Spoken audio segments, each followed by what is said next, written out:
اعوذ باللہ من الشیطان الرجیم بسم اللہ الرحمن الرحیم والذین اذا فعلوا فاحشة او ظلموا انفسهم ذکروا اللہ فاستغفروا لذنوبهم ومن يغفر الذنوب الا اللہ ولم يصروا على ما فعلوا وهم يعلمون۔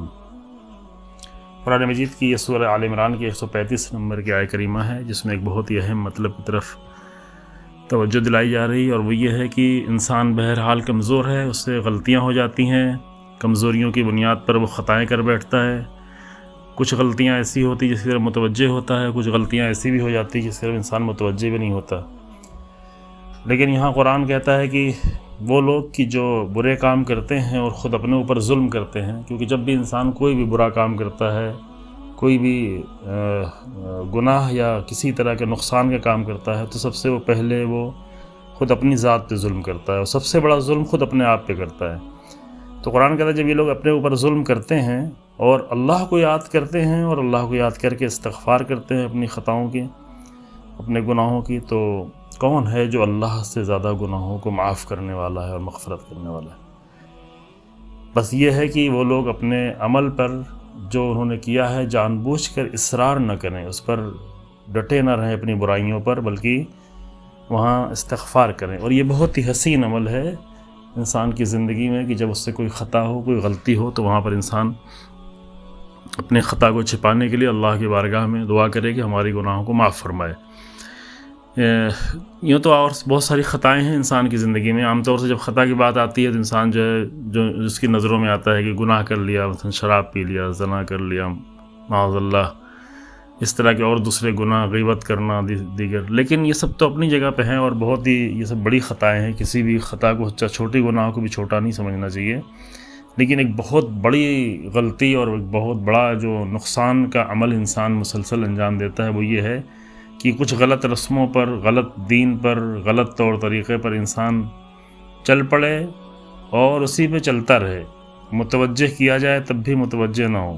تو یہ ایک بڑا مسئلہ ہوتا ہے، اور دنیا میں تقریباً ابھی 8 ارب کی تعداد پوری ہونے والی ہے، ایک آدھ 2 مہینے میں ہو جائے شاید۔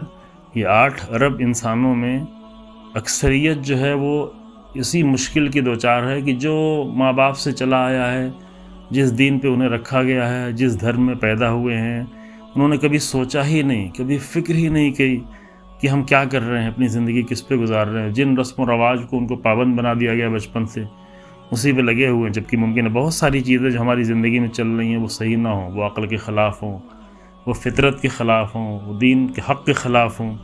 تو یہ سب سے اہم مسئلہ انسان کا یہ ہوتا ہے کہ جب انسان ایسا برا کام کرے اور یہ ظلم کر رہا ہو، کہ یہ سب سے بڑا ظلم ہے جو اپنی ہی ذات پہ ہو رہا ہے، کہ غلط آئیڈیالوجی، غلط مذہب، غلط سوچ، غلط فکر کے ساتھ انسان اپنی زندگی گزار رہا ہے، اور اس کو متوجہ کیا جائے تو بھی پلٹنے کو تیار نہ، کیونکہ ہم کر رہے ہیں اتنے سالوں سے، ہمارے ماں باپ کرتے ہیں۔ قرآن میں تقریباً کچھ 9 جگہوں پہ یہ بات کہی گئی کہ ایسا کیوں کرتے ہیں۔ وہ جو لوگ کہتے ہیں کہ ہمارے ماں باپ نے ایسا کیا لہذا ہم ایسا کریں گے، ہمارے پیرنٹس نے، ہمارے آبا و اجداد نے ایسا کیا ہے لہذا ہم ایسا کریں گے۔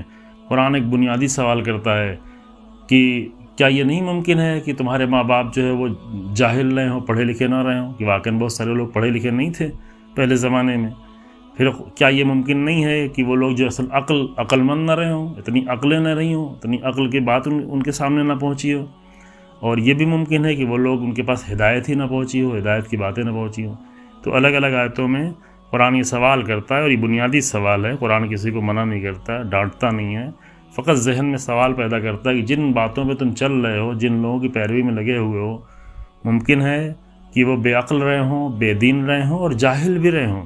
تو ایک پڑھا لکھا انسان، ایک عقلمند انسان، ایک سمجھدار جوان، کیا وہ اس کے لیے، اس کی زندگی کے لیے بہتر ہے کہ وہ ایسے ہی رسموں پہ چلتا رہے، ایسے ہی دھرم و مذہب پہ چلتا رہے کہ جو بے عقلی کے ساتھ چل رہا ہو؟ یہ قرآن کا بہت ہی بنیادی سوال ہے، اور یہ بہت ہی بنیادی اہم نقطہ ہے۔ تو اگر انسان عام طور سے توبہ یا استغفار جب باتیں کی جاتی ہیں تو بہت سارے لوگ اتنا سمجھتے کہ کسی نے نماز نہیں پڑھی، کسی نے روزہ نہیں رکھا، کسی نے کچھ گناہ کر لیا، کسی نے کوئی کام کر لیا تو اس سے توبہ کرے، حتماً اس سے توبہ کرے۔ یہ بہت اچھا موقع ہے، خاص کر ماہ رمضان تو بہت ہی اچھا موقع ہوتا ہے۔ سال بھر میں بھی ایسے موقع بہت اچھے آتے ہیں، البتہ اللہ نے اپنے دروازہ انسانوں کے لیے، اپنے بندوں کے لیے ہمیشہ کھول رکھا ہے۔ لیکن سب سے بڑی توبہ اس وقت ہوتی ہے جب سب سے بڑے نقصان کی ہو، سب سے بڑی خطا کی توبہ ہو. اور سب سے بڑی خطا یہ ہے کہ انسان غلط راستوں پر چل پڑا ہو، غلط مذہب اور غلط دھرم میں چل رہا ہو، جس سے اپنی زندگی اور اپنی نسلوں کی زندگی کو بھی تباہ کر رہا ہو. تو ہر انسان کو بہرحال سوچنا چاہیے. نمونے بھی اس کے بہت سارے تاریخ میں بھرے پڑے ہیں. انبیاء کے زمانوں میں بہت سارے لوگ جو اصرار ہی کرتے رہے اپنے ہی عمل پر، اور انبیاء سے لڑتے رہے، انبیاء کو قتل کرتے رہے اسی لیے کہ ہم تو اپنی رسم منائیں گے. رسول اللہ کے سامنے سب سے بڑی رکاوٹ وہی لوگ بنے رہے کہ تو ہم تو اپنی رسم منائیں گے.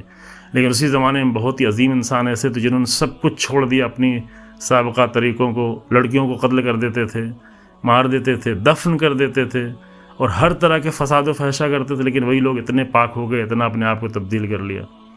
ائمہ علیہ السلام کے زمانے میں یہ واقعہ پیش آیا. ہر کا واقعہ مشہور ہے کہ کس رسم میں تھا، کس آئیڈیالوجی کے ساتھ تھا، کس لشکر کا سپہ سالار بن کے آیا تھا. لیکن جب تبدیلی آئی تو اتنی عظیم تبدیلی آئی. تو ٹھیک ہے، انسان کو بہرحال ہر مشکل سے اپنے آپ کو نجات دینا چاہیے. اور یہ انسان کا یہ ہنر ہے، یہ بہت ہی خوبصورت ہنر انسان کو ہو سکتا ہے کہ کسی بھی نقصان دہ راستے پر اور نقصان دہ روش پر اگر چل رہا ہے تو وہاں سے وہ پلٹ سکے. اور جو پلٹ سکتا ہے اس کے لیے پھر اللہ نے بعد والی آیتوں میں جزا اور انعام قرار دیا ہے.